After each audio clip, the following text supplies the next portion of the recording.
Gold, trusted gold buyers. మీరు తాకట్టు పెట్టిన బంగారాన్ని విడిపించి ఈ రోజు ఉన్న సార్ బుకింగ్స్ ఫైర్ స్టార్ట్ అయిపోయింది. అంటే ఇప్పుడు ఓవర్సీస్లో కానీ ఇక్కడ కానీ ప్రీ బుకింగ్స్ అనేది చాలా చాలా బాగున్నాయి. చాలా అవర్ బై అవర్ కూడా చాలా ఒక రేజ్ కనిపిస్తుంది.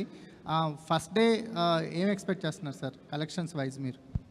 అవన్నీ కాదులే కానీ ఈ మధ్యకాలంలో మన సినిమాలు తీయడంలో ఫస్ట్ ఛాలెంజ్ ఓపెనింగ్ తెచ్చుకుంటాం, మనకు పెద్ద ఛాలెంజ్ అయిపోయింది.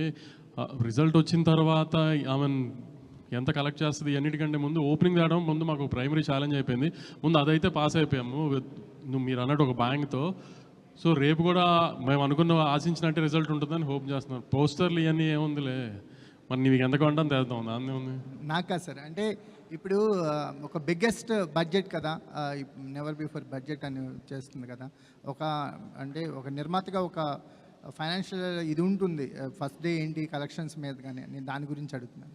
లేదు ముందు నిర్మాతగా ముందు ఎక్కువ భయం ఉండేది. మనం బయర్ల దగ్గరికి తీసుకెళ్లి సినిమా మనం బయర్లు ఇచ్చినప్పుడు బయర్లు మనకు కట్టే డబ్బులకి ఎంతవరకు ఓపెనింగ్లో మనం యాక్చువల్గా మాకు క్యాలిక్యులేషన్స్ ఉంటాయి కదా, ఓపెనింగ్ 30-40% ఫస్ట్ డే రావాలి అని.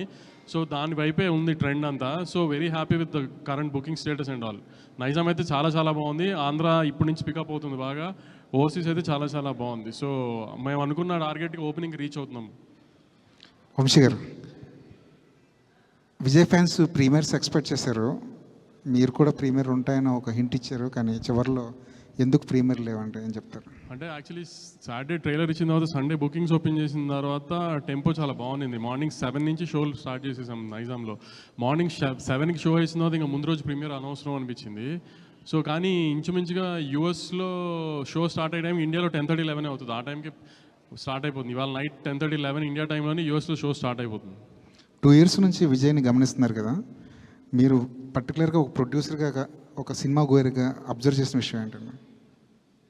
ఆయన కూడా మనలాగా ఒక నార్మల్ మనిషి, అనవసరంగా హంగామా చేసి దాన్ని ఇప్పుడు దాకా మీరు చూస్తున్నారు కదా వారం 10 రోజుల నుంచి ఆయన అసలు చాలా నార్మల్ మనిషి. ఆయన అసలు హీరోలా కూడా ఇప్పుడు బిహేవ్ చేయరు. అసలు ఇంటర్వ్యూలు ఇవ్వకపోవడానికి మీడియాతో ఇలా ఉండి అలా ఉండే మీరు ఏమైనా గైడెన్స్ ఇచ్చారా? మీరు ఎందుకు అంతగా ఆయనకే పెద్ద టీములు తిరుగుతున్నాయి ఆయన చుట్టూ, ఏం గైడెన్స్ ఏం అక్కర్లేదు. కానీ ఎందుకు ఇప్పుడు మామూలుగా ప్రమోషన్స్ అన్నీ బాగా చేస్తాం కదా, ఇప్పుడు ఆ ప్రమోషన్స్ అన్నిటికీ మెయిన్ గోల్ ఏంటి మాకు ఓపెనింగ్ కదా. ఆ ట్రైలర్ మీద కానీ ఇప్పుడు ఈ లాస్ట్ రిలీజ్ చేస్తున్న పాట మీద కానీ వీఆర్ వెరీ కాన్ఫిడెంట్. ప్లస్ ఏంటంటే 1 week ముందే కళ్యాణ్ గారి సినిమా ఉంది. So we didn't want to disturb that మధ్యలో దూరి ఇదంతా అని. సో అది అయిపోయిన తర్వాత ప్రమోషన్ స్టార్ట్ చేద్దాం అనుకున్నాం. అలానే ట్రైలర్ చేసి అలా